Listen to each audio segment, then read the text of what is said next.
شیخ محترم طلباء کے لیے کوئی نصیحت کرنا چاہیں گے، یا جو نوجوان مدرسین ہیں ان کے لیے کچھ آپ نصیحت کرنا چاہیں؟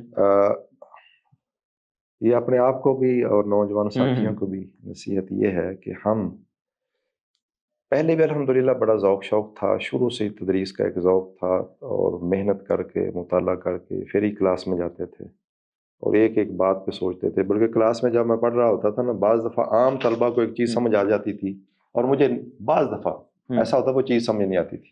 وجہ کیا ہوتی تھی کہ میں اس کی ترکیب سوچ رہا ہوتا تھا کہ اس کا سیاق کیا ہے اور یہ ترکیب میں نحوی والے سے یہ کیا چیز ہے یا صرف میں کیا ہے. ایک دن میرے ایک بہت ہی قابل استاد ہیں، تو وہ پڑھانے کے لیے آئے، تو میں نے ایک سوال کیا. کہنے لگے مولانا، جب میں راستے میں آ رہا تھا نا تو میں سوچ رہا تھا کہ یہ بندہ مجھ سے ضرور سوال کرے گا. صحیح. تو فابیہا و نائمت. کہنے لگے کہ میں کل بتاؤں گا. میں کہ بالکل ٹھیک ہے. تو اگلے دن پھر انہوں نے مجھے اس کی وضاحت کی. تو بہرحال جو بھی یہ ہمارے پاس ایک امانت ہے، یہ تدریس کا پلیٹ فارم جو ہے مدرسین کے پاس ایک امانت ہے، اور اس امانت کو ہمیں کما حق کو جو ہے ادا کرنا ہے. بہترین طریقے سے جو ہے ہم اس کی تیاری کر کے جائیں اور طلبہ کو سمجھانے کی حد الوسع کوشش کریں، اور تمام لیول جو ہیں ذہین، متوسط اور ادنا، تینوں مراتب جو ہیں طبقات ان کا خیال رکھیں. ہاں کوئی چیزیں بڑے لیول کی ہوتی ہیں وہ عام لوگ نہیں سمجھتے، چلو وہ بھی دے دیں جو ذہین ترین طلبہ ان کو مل جائیں، لیکن جو کتاب کا فہم ہے وہ تینوں طبقات کو سامنے رکھ کر پھر یہ تدریس کریں. اور بلکہ ابھی تو چند سال میں یہ اسی سلسلے میں لگا ہوں کہ یار یہ صحیح کیا ہے، غلط کیا ہے. یہ جو بھی میں نے کہا ان اللہ لا یغفر ان یشرک بہ، یہ مجھے اس وقت ملا جب میں نے شیخ ابن عثیمین رحمہ اللہ کی الکنز الثمین آج سے کچھ 14 سال پہلے کم و بیش خریدی. تو میں نے یہ صفحہ کھولا تو پہلے ہم بھی یہی ترجمہ کرتے تھے، ما دون ذالک جو اس کے علاوہ ہے.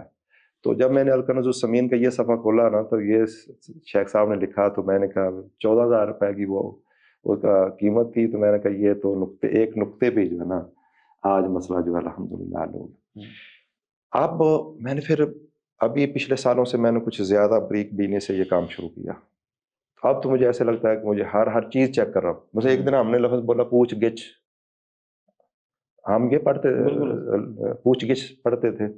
تو ایک استاد آئے جامعہ کے، مطلب وہ شاگرد تھے، انہوں نے کہا پوچھ گچھ. ہمیں ایسے لگا کہ جیسے غلط کہا. میں نے کہا فوراً جو نا فروز اللغات نکالے تو دیکھا تو پوچھ گچھ تھا. بالکل. اچھا اسی طرح مثلا ہمارے یہاں بازو کس کو سمجھتے ہیں؟ تو میں نے جب بازو کو دیکھا تو بازو جو ہے یہاں کونی سے لے کر کندھے تک اس کو بازو کہتے ہیں، اور عربی میں اس کو عضد کہتے ہیں. کلائی ہم اس کو کہتے ہیں. اردو کے اندر کلائی جو ہے یہاں سے لے کر یہاں تک کونی تک یہ ساری کلائی ہے، اور اس کو سائد کہتے ہیں. ایک ایک بات کے اوپر اب جو ہے نا میں دوبارہ سارے جو مراجع ہیں ان کو کوشش کر رہا ہوں. اس طرح قرآن مجید کی بہت زیادہ مسائل، یہ تقریباً سینکڑوں کے حساب سے چیزیں پڑھی ہوئی ہیں میرے پاس. اس میں تقریباً کوئی 20 گھنٹے کے لیکچر میرے ریکارڈ ہیں. یہ رمضان المبارک میں مجھے کچھ ٹائم ملتا ہے تو 1 گھنٹہ میں دورہ نحو میں دیتا ہوں.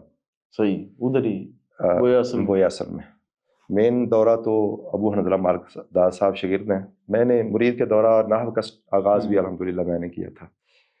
تو پھر وہ دورہ سلسلہ چلتا رہا. تو اس میں 1 گھنٹہ میرے پاس پھر ٹائم ہوتا ہے. تو اس طرح نحو صرف کی وجہ سے جہاں جہاں غلطیاں ہوتی ہیں اور مطلب معنی بدل جاتا ہے، مفہوم بدل جاتا ہے، مسئلہ بدل جاتا ہے، وہ یہ تقریباً کچھ سینکڑوں میں مقامات اب پہنچ چکے ہیں، سینکڑوں کے اندر. ان میں تقریباً 20 گھنٹوں کے لیکچر جو ہیں وہ میرے ریکارڈ ہیں یوٹیوب پہ. سب لوگوں کو اجازت ہے، کوئی بھی چلانا چاہے اپنے نام سے اور اپنے پلیٹ فارم سے، وہ سب کو مطلب وہ اجازت ہے. میں نے علوی صاحب سے بھی کہا کہ آپ بھی اپنے اسٹوڈیو پہ اس کو چلائیں، تو بالکل آپ کو اجازت ہے، کوئی اسٹرائک نہیں ہوگی، کوئی چیز جو ہے نا وہ اس طرح نہیں ہوگا، تاکہ لوگوں تک یہ چیز جو ہے نا زیادہ سے زیادہ مثلا التئیس المستعار کا ترجمہ ایک وقت تک جو ہے آج سے 15-20 سال بات ہوگی، ہم یہی کرتے تھے کرائے کا سانٹ. وہ محلل کو حدیث میں کرائے کا سانٹ کہا گیا، التئیس المستعار کہا گیا. اس سال میں بلاغہ پڑھا رہا تھا، البلاغۃ الواضحہ، تو استعارہ کی بات بھی ذہن میں تھی کچھ. ویسے پیدل میں جا رہا تھا تو میں نے غور کیا بھی التئیس المستعار کرائے کا سانٹ، تو کرایہ کس لفظ کا ترجمہ ہے؟ پھر استعارہ کی بات بلاغہ کی سامنے آئی تو پھر میں نے یہ ترجمہ سمجھایا کہ اس کا معنی ہے آریہ تن لیا ہوا سانٹ، ادھارا. ہاں جی، بغیر قیمت کے، بغیر کرائے کے، کہ ہم مطلب یہ جانور سے جفتی کروا کر اسی طرح بغیر قیمت جس طرح دیہاتوں میں چلتا ہے. دیہاتوں میں چلتا ہے، یعنی بغیر فیس کے کرائے کے کچھ چیز لے کر استعمال کر کے بیان ہی وہ چیز واپس کر دینا، اس کو آریہ کہتے ہیں. صحیح صحیح. تو وہ آپ ساری کتابوں میں یہ آپ دیکھیں گے تو کرائے کا عام لکھا ہوا ہے. میں نے پھر شیخ عبدالولی صاحب کو فون کیا، میں نے کہا ساجد میرے ذہن میں یہ بات ابھی آئی ہے، کوئی بھی چیز نہیں آتی ہے نا تو میں پھر اس کو سرچ بھی کراس چیک کرتا ہوں، عربی کے اندر پیچھے دیکھتا ہوں، تفسیریں، شروحات وغیرہ، علماء سے بھی رابطہ کرتا ہوں. تو میں نے شیخ عبدالولی صاحب سے فوراً رابطہ کیا، ساجد یہ التئیس المستعار کرائے کا سان ہم ترجمہ کرتے ہیں تو یہ تو لگتا ہے کہ اس کا معنی جو ہے نا آریتاً لیا ہوا سان. تو کہنے لگے یار بات تو ایسے ہی ہے، کیونکہ کرائے کے لیے جو ہے نا وہ اجارہ ہوتا ہے، اجارہ یجیر اجارہ، اور استاجر یستاجر استیجار، یہ آرا یجیر آریتاً دینا اور استعار یستیر استعارہ میں آریتاً لینا جو ہے. تو بہرحال نصیحت اپنے آپ کو بھی کر رہا تھا اور مدرسین کو بھی کہ ہر لفظ کو چیک کریں. ویسے ایک دن ابھی پڑھا رہا تھا میں الوجیز فی اصول الفقہ، اس میں ایک عبارت 3-4 لفظ ہیں صرف، میں نے 3 شیوخ الحدیث کو جو ہے اس مسئلے میں رابطہ کیا کہ یہ عبارت جو ہے کہ ہوا ضمیر کدھر جا رہی ہے، ہا ضمیر کدھر جا رہی ہے، پھر اس کا معنی کیا ہے، پھر اس کا مفہوم کیا ہے. تو بہرحال مختلف جگہوں سے رائے لی، پھر میں نے انہیں مطلب ذکر کیا کہ مجھے یہ سمجھ آ رہی ہے. تو الحمدللہ تقریباً تائید کی مشائخ نے. تو اس طرح ایک ایک چیز جو ہے نا کہ ہر ضمیر کا مرجع کیا ہے، اسم اشارہ کا مشار الیہ کیا ہے، پھر اس کا مفہوم کیا ہے، منطوق کیا ہے، عبارہ کیا ہے، عبارۃ الناس کیا ہے، یعنی ایک ایک چیز پر محنت کر کے نا. بس ابھی پچھلے دنوں میں نے ایک جگہ پر درس دیا، اسم جنس ہے نا اس کی 3 قسمیں ہیں، ایک اسم جنس جمعی ہے، ایک اسم جنس افرادی ہے، اور ایک اسم جنس آحادی ہے. اب اگر طالب علم، چونکہ یہ بعض دفعہ ہمارے نصاب میں یہ چیزیں نہیں آتی، النحو الوافی سے ملتی ہیں، بڑی کتابوں سے ملتی ہیں، کچھ چیزیں تو ادھر مجھے ثالث و ثلاثہ کا ترجمہ عام کیا چلتا ہے 3 میں سے تیسرا، ثانی اثنین کا ترجمہ چلتا ہے 2 میں سے دوسرا، اور یہ ترجمہ ہے ہی نہیں. اور یہ بات تو درس نظامی کی کتابوں میں یعنی مطلب یہ تو ثانی اثنین کا درست ترجمہ کیا تیسرا بن جاتا ہے؟ نہیں، 2 میں سے 1، 2 میں سے 1، اور ثالث 2 میں سے دوسرا نہیں، 2 میں سے دوسرا کا معنی اس کی پہلی پوزیشن ہے، اس کی دوسری پوزیشن، اور 3 میں سے تیسرا کا معنی وہ پہلا ہے، وہ دوسرا ہے، وہ تیسرا ہے. اور یہ بات الفیہ ابن مالک میں بھی لکھی ہوئی ہے اور شرح ابن کیل کے اندر بھی لکھی ہوئی ہے. تو میں نے مطلب جب یہ اس طرح کا ذہن بنایا تو ایک ایک چیز اب الحمدللہ وہ سامنے ہے. اب یہی میں تھوڑی سی وضاحت کروں، ثانی اثنین کا اگر یہ ہم ترجمہ کرتے ہیں 2 میں سے دوسرا، تو یہ تو نبی صلی اللہ علیہ وسلم پیچھے ضمیر ہے جیسے یہ حال بن رہا ہے، اذ اخرجہ الذین کفروا ثانی اثنین، جب نکالا نبی صلی اللہ علیہ وسلم کو کافروں نے اس حال میں کہ آپ صلی اللہ علیہ وسلم ثانی اثنین تھے، دونوں میں سے ایک، 2 میں سے 1. اب یہ اگر ترجمہ کریں تو ثانی اثنین کا معنی دونوں بندے ہی ثانی اثنین ہوتے ہیں، وہ بھی 2 میں سے 1، وہ بھی 2 میں سے 1. اچھا. تو یہ یہاں حال جو ہے نا بن رہا ہے ہوا ضمیر سے جو نبی صلی اللہ علیہ وسلم کی طرف راجع ہے. نبی صلی اللہ علیہ وسلم ثانی اثنین ہے تو ابو بکر صدیق بھی ثانی اثنین ہے.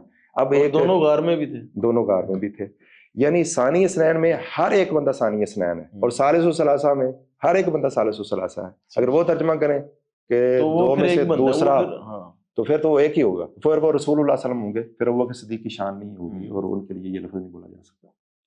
تو یہ ایک چھوٹی سی مسٹیک ہے جس کی وجہ سے یہ سارا. ابھی وہ بخاری شریف میں نے ایک حدیث پڑھائی تو اس میں تھا ابو بکرہ رضی اللہ تعالیٰ عنہ، وہ طائف کے قلعے کا جب محاصرہ تھا نا تو وہ باہر آئے ایک چرخی کے ذریعے نکلے. یہاں لطف کی بات کہ ایک مطلب صاحب نے ترجمہ کیا تھا، ابو بکرہ کا ترجمہ کیا تھا کہ وہ صبح صبح آئے تھے، حالانکہ وہ بکرا تن ہے، بکرا تن واسی، اور ایک صاحب نے ترجمہ کیا تھا سیڑھی کے ذریعے آئے تھے. اور یہ دو مکاتب فکر کے بڑی جلیل القدر ہستیاں ہیں اور ان کے علم میں فہم ہے. لیکن یہ میں جو ایک چیز دینا چاہتا ہوں نا، تو بڑے بڑے مشائخ ماشاءاللہ کا رخ جو ہے نا وہ زبردست قسم کا، ہر ایک کا اپنا جو ہے نا ایک فن میں مہارت ہے. ہاں جی، یہ جس کو اللہ فہم دے دے. تو وہ ابو بکرہ کے بارے میں آیا تھا کہ وہ تھے یعنی 23 میں سے 1. اب انہوں نے ترجمہ کیا تھا کہ 23 میں سے 23ویں، جس کا مطلب 22 بندے جو ہیں وہ پہلے نیچے اترے ہیں قلعے سے اور آخری یہ اترے ہیں. حالانکہ ادھر بخاری کی شرح کے اندر موجود ہے کہ سب سے پہلے اترے ہی یہ تھے. اب درست ترجمہ اگر ہوتا کہ 23 میں سے 1 بندے تھے، وہ پہلا ہو دوسرا ہو کوئی بھی ہو سکتا. تو اس طرح ثانی اثنین کا معنی جو ہے وہ دو میں سے ایک ہے، ثالث و ثلاثہ کا معنی تین میں سے ایک ہے، اور ثالث و ثلاثہ میں ہر شخص جو ہے وہ ثالث و ثلاثہ ہوگا۔ ثانی اثنین میں نبی صلی اللہ علیہ وسلم بھی ثانی اثنین ہے، ابو بکر صدیق۔ اور ایک بریلوی مکتب فکر کا بہت بڑا مناظر اور بڑا خطیب ہے، وہ اس کا ترجمہ کر رہا تھا ثانی اثنین کہ ابو بکر صدیق جو ہے نا وہ مطلب وہ نبی صلی اللہ علیہ وسلم نا ثانی اثنین تھے، تو وہ سمجھ دو میں سے دوسرے، نبی صلی اللہ علیہ وسلم پہلے کون؟ ابو بکر، اور ثانی اثنین مطلب نبی صلی اللہ علیہ وسلم ثانی اثنین ہے، اور تیسرے نمبر پر اللہ۔ مطلب یہ چھوٹا سٹیپ وہ اس طرح پھر ترتیب لگا رہا تھا، یعنی نام کی اسکراوی کی وجہ سے نیچے ابو بکر رضی اللہ پہلی پوزیشن نچلے درجے میں ابو بکر صدیق کی، دوسری پوزیشن بڑی جو ہے وہ نبی صلی اللہ علیہ وسلم کی، اور تیسری اللہ۔ تو یہ غلطی کس وجہ سے ہوئی؟ ثانی اثنین کا ترجمہ دو میں سے دوسرا کرنے کی وجہ سے، جبکہ ترجمہ کیا ہے؟ دو میں سے ایک ہے، تو بس یہی وہ کوئی بھی ہو سکتا ہے۔ ہاں جی، ہر ایک ثانی اثنین میں نبی صلی اللہ علیہ وسلم بھی ثانی اثنین ہے، ابو بکر صدیق بھی، ثالث و ثلاثہ میں مریم علیہ السلام بھی ان کے نزدیک ثالث و ثلاثہ، عیسیٰ علیہ السلام بھی اللہ تعالیٰ، ہر ایک ثالث و ثلاثہ۔ تو یہ چھوٹی چھوٹی باتیں ہیں۔ اب بس ایک آدھ منٹ کے اندر بات میں سمیٹتا ہوں۔ مثلا یہ اسم جنس جمع ہے نا، بکر، باقاراتن کا معنی جو ہے نا وہ ہوگا، یہ ہمارے ہاں ترجمہ چلتا ہے گائے، اس سے لگتا یہ ہے کہ سورۃ البقرہ معنی ہے بیل کی صورت، کیوں کہتے ہیں نا وہ زمین، ہاں یعنی وہ زمین میں حل نہ جوتتا ہو اور فلانا کرتا، لیکن لفظ تا آ گیا تو تا کی وجہ سے جو ہے وہ ہم گائے کا ترجمہ لوگ کر دیتے ہیں، حالانکہ یہ تائے وحدت ہے، اگرچہ مطلب عربی میں یہ تانیث کے لیے ہوگی، لیکن یہ تائے وحدت ہے، ایک بیل بھی مراد ہے، باقاراتن ایک بیل، ایک گائے، ایک بھینس، ایک بھینسا، سب باقاراتن کا معنی۔ شاتن کا ترجمہ ہماری زبان میں لوگ سمجھتے بکری، شاتن کا معنی بکرا بھی ہے، بکری بھی ہے، مینڈا بھی ہے، بھیڑ بھی ہے، دمبا بھی ہے، دمبی بھی ہے، اس طرح سب کچھ اس میں شامل ہے۔ یہ تا جو ہے تائے وحدت ہے، اور ساری جنس اس میں شامل ہے۔ اسی طرح غنم بھی سب کے لیے ہے، بکرا، بکری، دمبا، دمبی، مینڈا، بھیڑ جو ہے یہ سب کے لیے بولا جاتا ہے، سارے ایک میں آئیں گے، سارے ایک میں۔ آگے الگ الگ ان کی کیٹیگری بھی ہے، بکرے کے لیے معاذ اور بھیڑ کے لیے زاں، اور وہ جو دمبا دمبی ان کے لیے ناجات یا نیاج کا لفظ جو ہے ان کا الگ الگ، لیکن اوپر ایک ایسی مناسبت سے مجھے بات یاد آ گئی کہ وہ آج کل جو ترجمہ چل رہا ہے نا کہ الجاموس و نوع من البقر، جی جی جی جی، اب اس کا ترجمہ جو ہے ترجمے میں غلطی ہوگی۔ ترجمہ کیا چل رہا ہے کہ بھینس جو ہے وہ گائے کی قسم ہے۔ اب جب یہ ترجمہ ہو گیا تو اب ساری دنیا پریشان ہے کہ بھینس گائے کی قسم کیسی ہے، اس کا رنگ مختلف ہے، قد و کاٹ مختلف ہے، مزاج مختلف ہے، مزاج مختلف ہے، دودھ مختلف ہے، گوشت مختلف ہے، اور یہ جو ان کا گھی مختلف ہے، یہ سارے اختلافات فرق اب شروع ہو گئے۔ اب اس کا ترجمہ سمجھنے میں جو ہے نا وہ غلط ہوگی کہ الجاموس و نوع من البقر کا معنی بھینس گائے کی قسم نہیں بلکہ بھینس بکر کی قسم ہے۔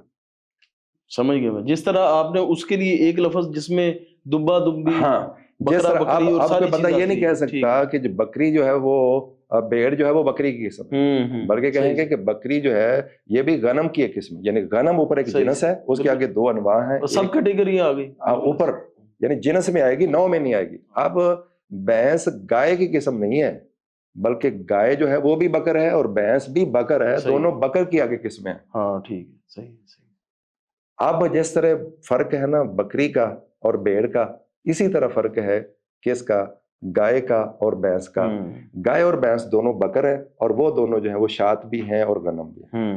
تو بہرحال یہ سلسلہ چل رہا تھا، میں اس میں آخر میں اپنی بات کو، تو پھر اب آپ کیا سمجھتے ہیں کہ یہ جو بھینس کی قربانی کے بارے میں آپ کا؟ بالکل زبردست قربانی ہے بھینس کی، کوئی شک و شبہ اس میں نہیں ہے، سلف صالحین کا، لیکن نوع من البقر کا ترجمہ صحیح ہونا، ترجمہ غلط ہونے کی وجہ سے اس میں مسائل پیدا ہوئے ہیں۔ صحیح بھی یہ ان میں تو کافی فرق ہے، بھی ٹھیک ہے فرق ہے، یہ نوع کا نوع کے ساتھ فرق ہے، اوپر جنس ان کی ایک ہے، صحیح صحیح۔ اس طرح کا فرق تو بکری اور بھیڑ میں بھی ہے، لیکن دونوں اوپر سے ایک جنس ہے، نیچے دو انواع ہیں۔ اس طرح گائے اور بھینس جو ہے نیچے انواع ہیں، اوپر ان کی جنس ایک ہے۔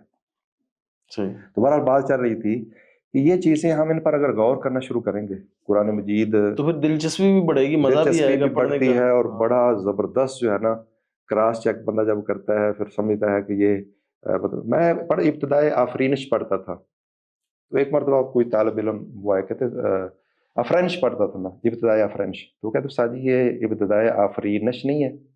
میں نے کہا یار میں نے کبھی چیک نہیں کیا، چلو میں آج چیک کروں گا۔